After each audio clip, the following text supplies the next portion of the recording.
علی نے جو نعرہ بلند کیا میدان چھوڑ کے بھاگ گیا دشمن، اور ایسا بھاگا کہ قبیلہ چھوڑ کے چلا گیا، پلٹ کے آیا ہی نہیں۔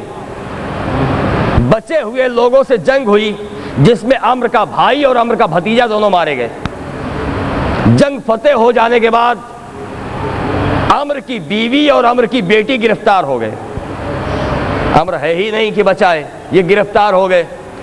بہت سارا مال غنیمت ملا، اس میں سے مولائے کائنات نے اپنے لیے کنیز منتخب کر لی، اور منتخب کرنے کے بعد مال غنیمت کو، کچھ مال غنیمت مدینہ کی طرف روانہ فرمایا اور کچھ وہاں پہ مسلمانوں پہ تقسیم کیا۔ خالد بن ولید کو موقع مل گیا، اس نے علی کی شکایت میں خط لکھا، اور خط لکھنے کے بعد برید اسلمہ کے حوالے کیا کہ اسے لے جا کے رسول کی خدمت میں پیش کر دینا اور زبانی بھی علی کی حالات بیان کر دینا۔ آئے برید اسلمہ، رسول کی خدمت میں خط لے کے حاضر ہوئے، اصحاب کے مجمع میں رسول بیٹھے ہوئے، رسول خط پڑھتے جا رہے ہیں، غیظ و غضب کے آثار چہرے سے نمایاں ہوتے جا رہے ہیں۔ بریدہ نے کچھ اور سمجھا کہ تیر نشانے پہ لگا ہے، لہٰذا وہ علی کے بارے میں دو چار جملے اور بھی کچھ کہہ گیا۔ اتنا کہنا تھا کہ رسول نے تیور بدل کے بریدہ کی طرف دیکھ کے فرمایا، بریدہ کیا تو بھی منافق ہو گیا ہے؟ کیا تو بھی منافق ہو گیا جو علی کی شکایت کر رہا ہے؟ معلوم یہ ہوا کہ علی کی شکایت سوائے منافق کے کوئی اور نہیں کر سکتا۔ اب کہیں اگر کوئی علی کی شکایت کرے تو ہمیں نہیں دیکھنا کہ عقبہ میں کون تھا، امامے سے چہرہ چھپائے کون تھا، ہم تو بس علی کو دیکھتے ہیں۔ جہاں علی کی شکایت مل جائے سمجھ لو منافق ہے، مومن نہیں ہے۔ صلوات پڑھے محمد والے محمد پر۔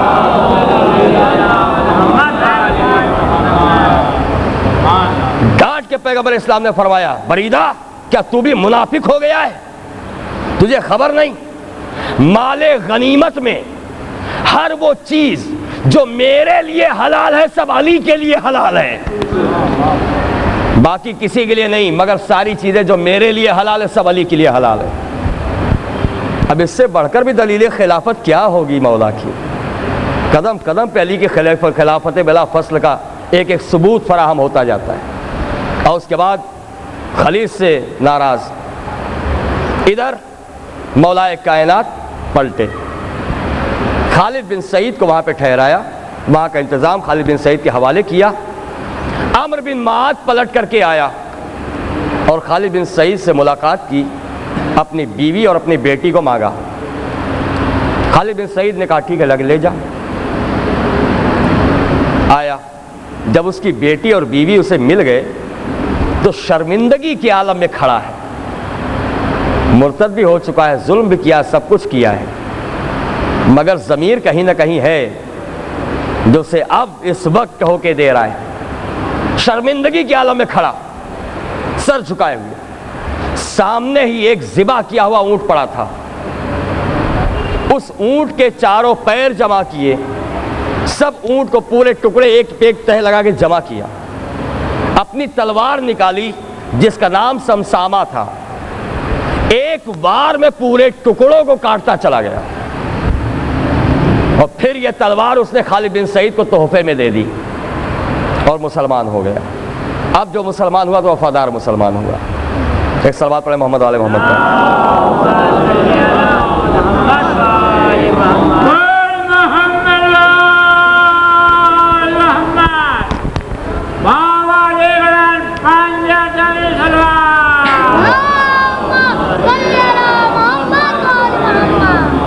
اس سلسلے میں ایک اور واقعہ ہے جو انہی ایام میں گزرا ہے، اسے بھی عرض کر دوں۔ عمان کے علاقے میں ایک بادشاہ جس کا نام جلندی ہے، اس نے اطراف میں اس کے قریب میں جو لوگ بھی مسلمان ہوئے تھے سب کو ستا رہا تھا، قتل عام مچا رکھا تھا، مسلمانوں کو بڑی اذیت پہنچ رہی تھی۔ پیغمبر اسلام تک خبر پہنچی، پیغمبر اسلام نے مولائے کائنات کو ایک لشکر دے کے بھیجا جلندی کے لیے۔ 40 دن کا سفر مدینہ سے، مولا عمان پہنچے، پہنچنے کے بعد دشمن کے مقابلے پہ آئے، جنگ شروع ہوئی اور کئی دنوں تک یہ جنگ ہوتی رہی، ادھر سے بھی کچھ شہید ہو رہے ہیں، ادھر سے بھی مارے جا رہے ہیں، جنگ ہو رہی۔ ایک دن جلندی نے اپنے غلام جس کا نام کندی تھا اس سے یہ کہا کہ وہ جو گھوڑے پہ جو سوار جس کے سر پہ کالا امامہ بندھا ہوا ہے، اگر تو اسے قتل کر دے تو میں اپنی بیٹی کی شادی تیرے ساتھ کر دوں گا اور ساری حکومت تیرے حوالے کر دوں گا۔ غلام تھا، اس کے لیے اور کیا چاہیے، اس سے بڑھ کر اور کیا ملے گا؟ کہا ٹھیک ہے میں کرتا ہوں۔ اس کے لشکر میں 30 ہاتھی تھے، جس میں سے ایک سفید ہاتھی تھا، باقی 29 کالے ہاتھی تھے۔ کندی نے ہاتھیوں کو لے کے علی کی طرف حملہ کیا۔ جب 29 ہاتھی الگ اور ایک سفید ہاتھی جس پہ کندی سوار ہے وہ سب علی کے لشکر کی طرف بڑھنے لگے، علی گھوڑے سے اترے، سر سے امامہ اتارا، پورا میدان چمکنے لگا۔ مولا کائنات نے اللہ کی بارگاہ میں دعا کی، سر پہ امامہ رکھا، گھوڑے پہ سوار ہوئے، ایڑ لگائی، ہاتھیوں کے قریب پہنچ گئے۔ بآواز بلند کہتے ہیں کہ کیا تم لوگ مجھے نہیں پہچانتے؟ یہ خطاب ہاتھیوں سے ہے۔ ہر ہاتھی نے بآواز بلند کہا السلام علیک یا امیر المومنین۔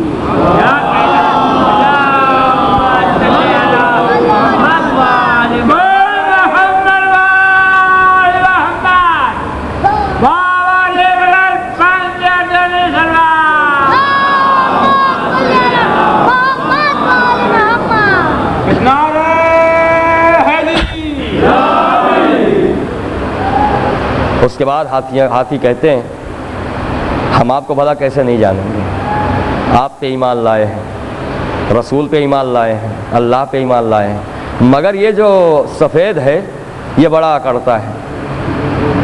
29 ایمان والے تھے، ایک دیکھنے میں بڑا سفید تھا مگر بے ایمان تھا، چہرہ نورانی مگر بے ایمان ہے۔ صلوات پڑھیں محمد و آل محمد۔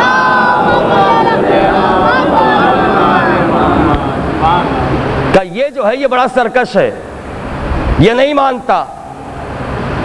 مولا کائنات آگے بڑھے، ایک مرتبہ اسے ڈانٹا، وہ لرزنے لگا، آگے بڑھ کے ذوالفقار نکالی، ایک ہی وار میں سرتن سے جدا کر دیا اس ہاتھی کا، اس ہاتھی کو قتل کیا، کندی کو کھینچ کے نیچے گرایا اور تلوار اٹھائی۔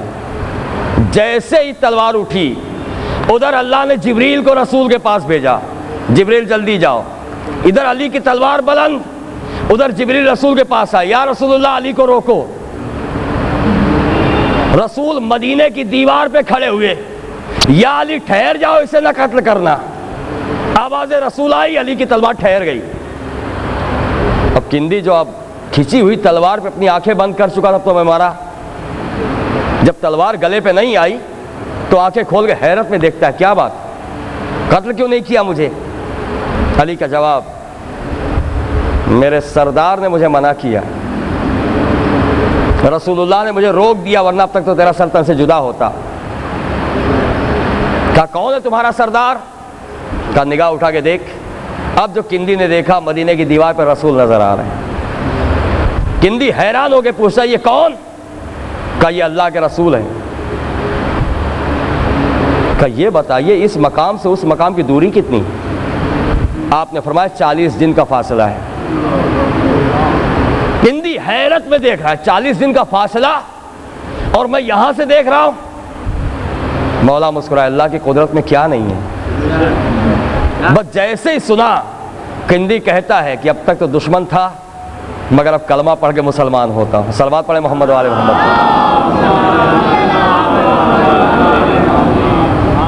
مسلمان ہو گیا، اٹھایا علی نے، اور اب علی نے لشکر جلندی پہ حملہ کیا، اسے قتل کیا، پورے لشکر کو پسپا کیا اور کندی کی اس کی بیٹی سے شادی کرائی، ساری حکومت کندی کے حوالے کر دی۔ عزیزان محترم، یہاں ایک نتیجہ برآمد ہوتا ہے، حکومت ملنی ہی تھی، کافر رہ کر بھی اگر اپنے مقصد میں کامیاب ہو جاتا تو رہتا کافر اور حکمراں بن جاتا. لیکن جب اللہ کسی کو ظلمات سے نور میں لانا چاہتا ہے تو نشانیاں دکھا کے حجت تمام کرتا ہے. اے میرے بندے حکومت تو مل رہی ہے, فیصلہ تجھے کرنا ہے, کافر رہ کے حکمراں بنے گا یا مومن بن کے حکمراں بنے گا. صلوات پڑھے محمد و آل محمد. اور دوسری چیز یہاں ایک بات اور ہے کہ یہیں سے صبر کی اہمیت سمجھ میں آتی ہے. اگر انسان صابر ہے تو اللہ اس کے درجات بلند کرتا جائے گا, اس کی مصیبتیں دور کرتا جائے گا. اور اگر بے صبرہ ہے تو مصیبتیں بڑھتی جائیں گی, ایمان سے دور ہوتا جائے گا. صبر ہے, توکل ہے اللہ پر, تو وہی کارساز, وہی سب کچھ کرنے والا ہے. مولا کائنات یہاں سے پلٹ کر کے آئے, رسول اسلام کی خدمت میں حاضر ہو کے ساری سرگزشت بیان کے. صلوات پڑھے محمد و آل محمد.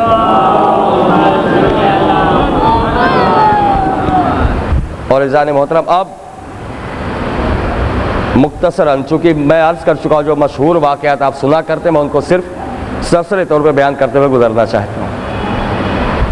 اس کے بعد کا مشہور واقعہ جو ہے وہ واقعہ مباہلہ ہے, اور یہ اسلام میں بہت ہی اہم واقعہ ہے, جہاں عیسائیت پر اسلام کو فتح حاصل ہوئی ہے, بغیر تلوار چلائے ہوئے, بغیر گھوڑا دوڑائے ہوئے. کچھ نہیں کرنا پڑا, عیسائیت مغلوب ہو گئی. اس سلسلے میں جو واقعات پائے جاتے ہیں, اما یمن کے کوہستانی علاقے کے شمال میں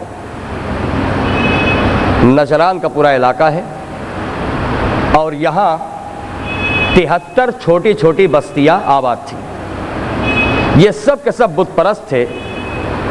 روم میں رہنے والا ایک راہب عیسائی جس کا نام فیمون ہے, یہ روم سے اس مقام پہ آیا اور یہاں بس گیا. یہاں آ کے اس نے تبلیغ شروع کی اور ساری بستیوں کو تھوڑے دن میں اس نے عیسائی بنا لیا. جب یہ عیسائی بن گئے, ان بستیوں میں جتنے لوگ تھے ان کی تعداد کم و بیش 40,000 تک بتائی گئی ہے. اب یہاں پر چونکہ اتنے زیادہ عیسائی موجود تھے, یہاں ایک کلیسا بنایا گیا عبادت کے لیے, اور اس کی دیواروں کو اونٹ کی کھالوں سے مڑھا گیا. اس کلیسے کے لیے اوقاف کی ہوئی جائیداد جو وقف کی گئی تھی اس کے تمام اخراجات کے لیے, ان کی آمدنی سال میں 2 لاکھ درہم تھی. اور اس کے علاوہ جو لوگ اپنی نظریں وغیرہ مانا کرتے تھے, جو منتیں مرادیں ہوتی تھیں لے کے چڑھاوے چڑھاتے تھے, وہ الگ. ان چیزوں سے اس میں رہنے والے علماء کی, ان کے پیشوا کی پرورش ہوتی تھی, اور اس طریقے سے پورا تبلیغی مرکز بنا ہوا تھا.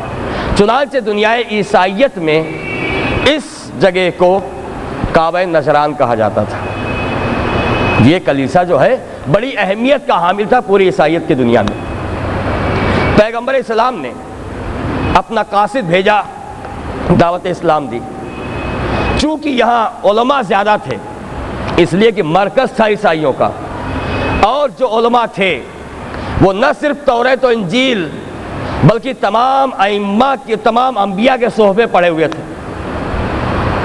جناب آدم سے لے کر کے جناب عیسیٰ تک نازل ہونے والے تمام صحیفے اور کتابیں انہوں نے پڑھی تھی. ان کے پاس جو اس کی نقل موجود تھی اس کو برابر پڑھا کرتے تھے. لہذا ساری نشانیاں مل جانے کے بعد یہ طے ہو گیا کہ یہ ہے پیغمبر اور برحق پیغمبر ہے. تقاضا یہ ہے جو جناب عیسیٰ کی تاکید ہے کہ اس پہ ایمان لانا, تو ہمیں ایمان لانا چاہیے. لیکن دشواری یہ ہے کہ اگر ہم اس پہ ایمان لائے تو ہمارا عیش و آرام چلا جائے گا, ہماری عزت, ہمارا احترام, ہمارا وقار ختم ہو جائے گا. اس لیے کہ اسلام مساوات کا درس دیتا ہے.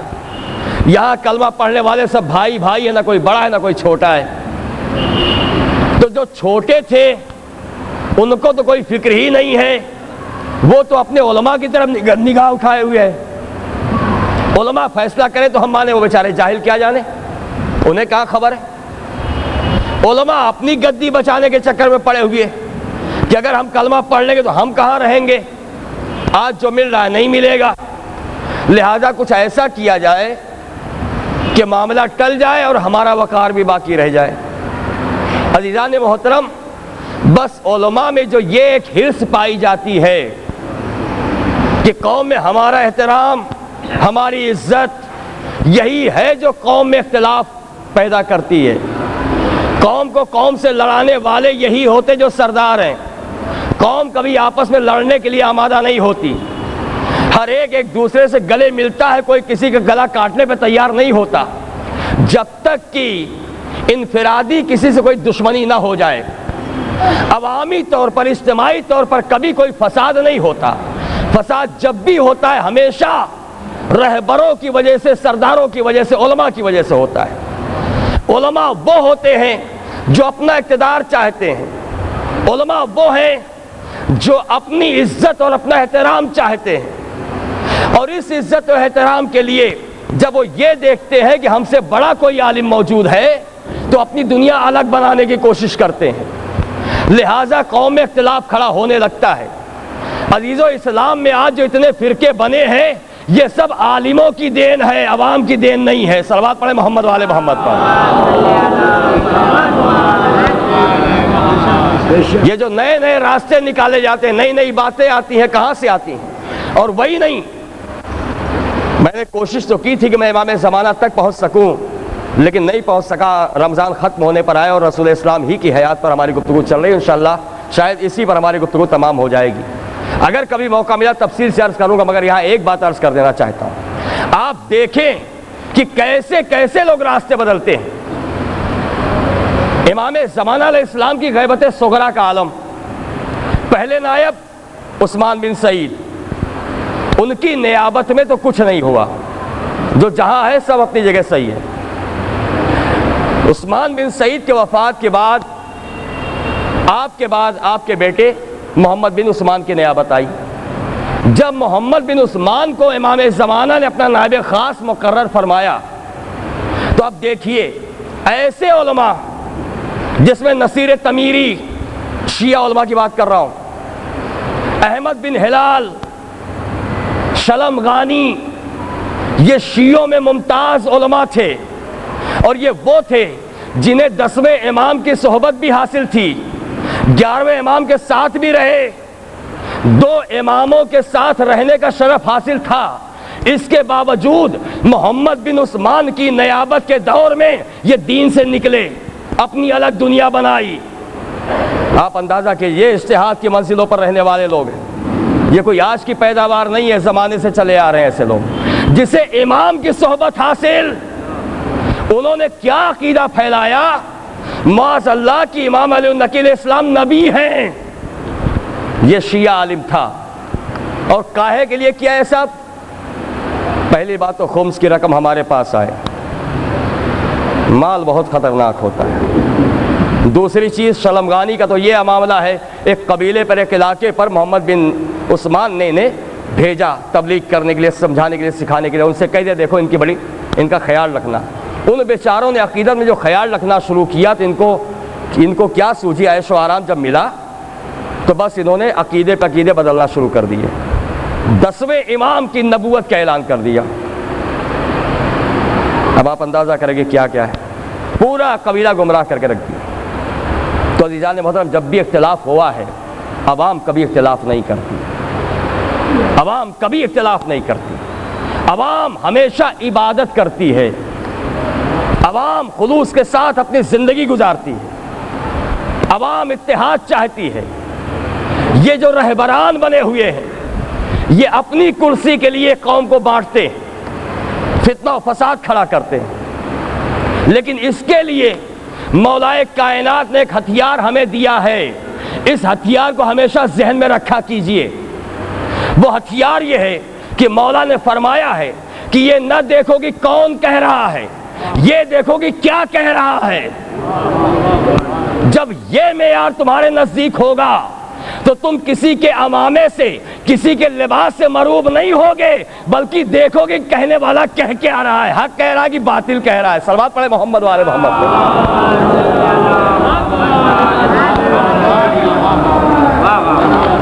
اور دوسری ایک حق بات عرض کر دوں یہاں پر، آج دنیا میں